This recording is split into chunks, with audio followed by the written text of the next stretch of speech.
signature ហើយយើង closing នេះគាត់តែជារបៀបនៅក្នុងការ format របស់វាហើយយើងនឹងមើល detail ពីដែលអ្នកនេះចូល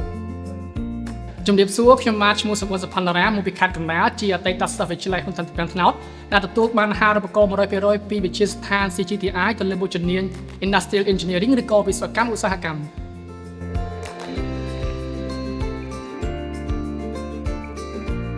ជំរាបសួរនាងខ្ញុំឈ្មោះវ៉ាន់កល្យានមកពីខេត្តក្រចេះជាអតីតសិស្សវិទ្យាល័យហ៊ុនសែនសំភៈបរិយសប្តាហ៍ថ្ងៃនាងខ្ញុំទទួលបានអាហារូបករណ៍ 100% ពីវិទ្យាស្ថានបណ្ដុះបណ្ដាល CGTI ក្នុងជំនាញ Industrial Engineering ឬក៏វិស្វកម្មឧស្សាហកម្ម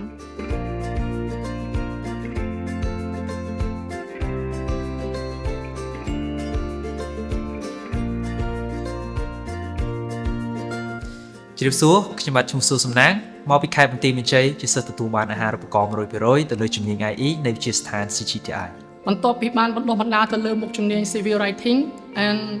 Interview Preparation ខ្ញុំបានទទួលបានការរៀបចំ CV ឲ្យកាន់តែមានប្រសិទ្ធភាពនិងយល់ដឹងពីការសរសេរ CV ឲ្យកាន់តែមានភាពទាក់ទាញ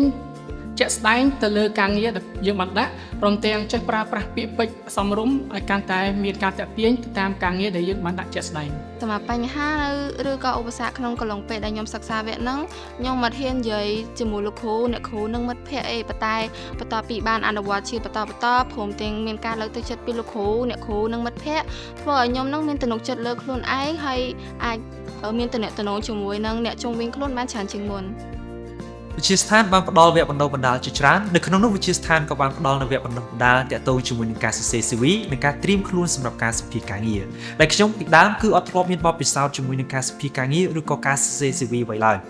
ក៏ប៉ុន្តែបន្ទាប់ពីទទួលបាននូវការបណ្ដុះបណ្ដាលនៅវគ្គជំនាញមួយនេះធ្វើឲ្យខ្ញុំមានទំនុកចិត្តជាមួយនឹងការត្រៀមខ្លួនជាស្រេចសម្រាប់ការសម្ភាសន៍ទៅលើការងារផ្សេងៗបន្ទាប់ពីខ្ញុំបានបញ្ចប់វគ្គនេះហើយគឺខ្ញុំបានត្រៀមខ្លួនល្អជាងមុននៅក្នុងការរៀបចំ CV ព្រមទាំងមានទំនុកចិត្តខ្ពស់នៅក្នុងការសម្ភាសន៍ជាមួយនឹង interviewer